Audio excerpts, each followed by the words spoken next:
the glory of the Lord Jesus Christ. So let us listen to this.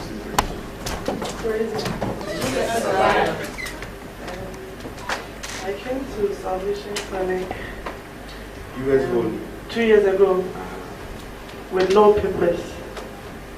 And then Pastor called me and prophesied all my life and said, you're going to get your papers. He said a whole lot, but I didn't believe it because I didn't know how I was going to get it. Although my husband was ex-army, but we didn't have the papers.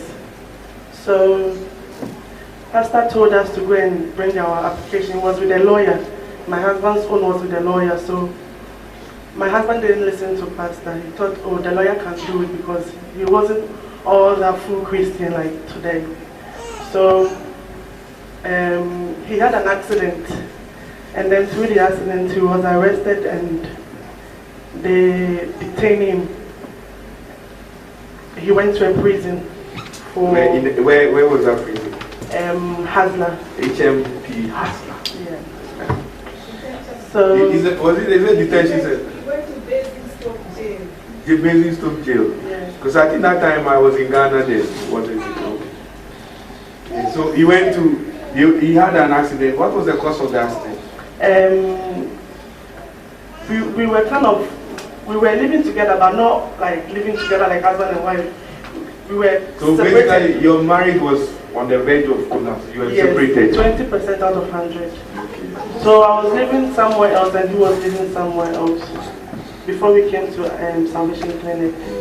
So due to that, I took his name out from the car insurance because I own that car. Yes, I remember that car. It's a blue Golf. The silver Golf. Silver. So I took his name out from the insurance and I was going to work and I told him to drop me so that he can come back and park the car. Maybe he might use it to work. So after he dropped me on his way, I don't know what happened. I wasn't there. The accident time I wasn't there, but he hit a lady's car. And then he ran. And then when I heard it, the police called me and said, Priscilla Chuma, your car has been involved in an accident, blah, blah, blah. So I had to have permission and come back home and see Mr. Benshaw. So when I came, I asked him what happened. He told me what happened. I said, okay, go to the police station and report yourself. It's better than running. It will bring more problems. So he listened to me and then he went. When he went, they arrested him.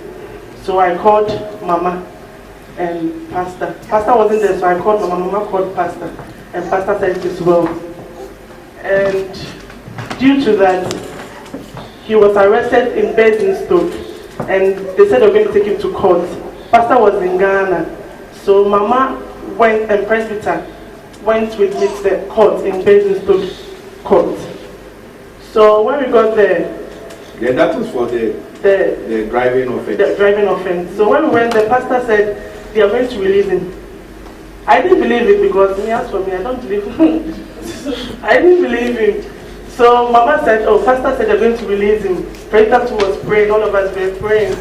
After the court, they said, oh, he's been released. They put some charges upon him, all the bills and whatever was kind of, they don't have to bill him in anything, they have to release him.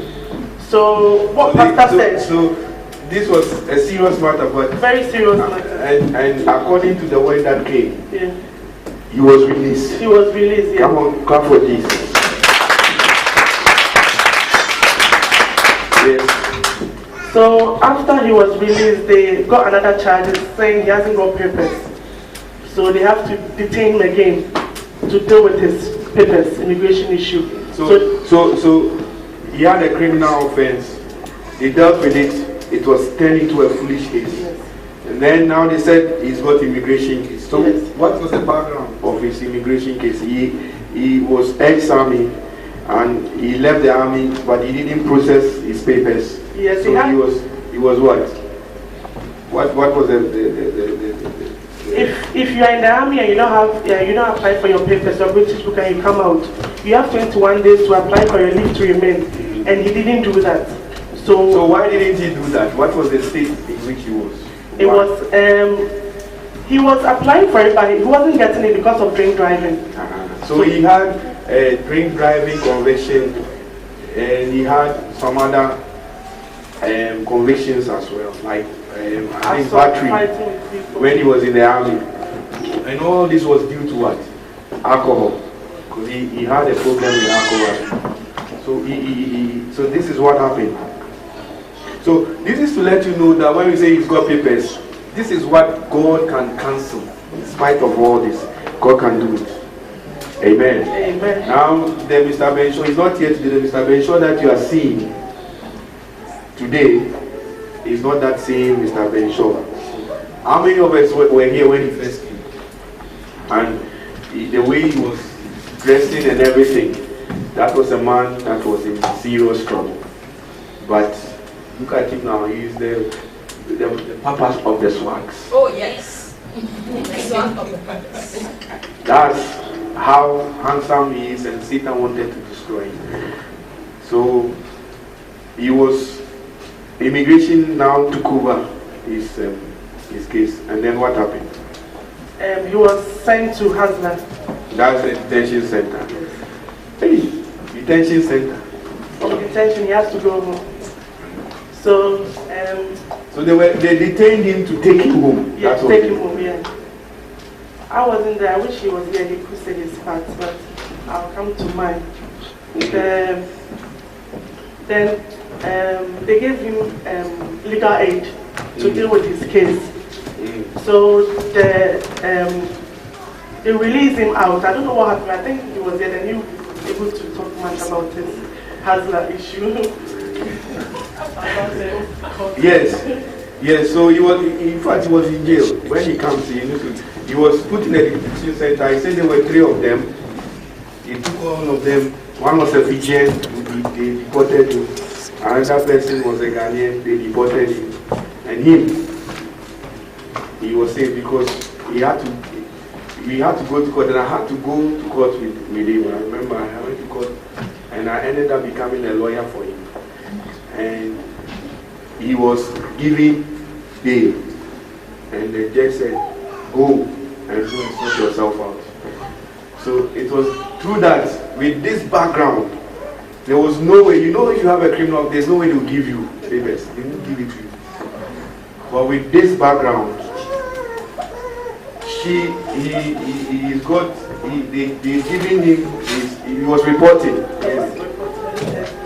And they've given it to him now. Now he's going to papers. And then you two have received it without, because you two you had overstayed. Yes. So you two now, by the grace of God, you have gotten it through him. Yes, I've gotten it. Can you imagine somebody not going to court? She never went to court. No. But because of the word of God that came, the husband got it and she got it. Now clap for Jesus.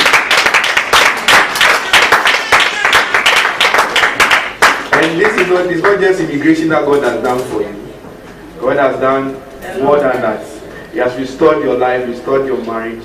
So when we are talking about housing and marriage, then you come and testify. But what do you have to say to those who don't believe in the saving ability of Jesus Christ? What do you have to say to them? What I want to say is we are at the right place.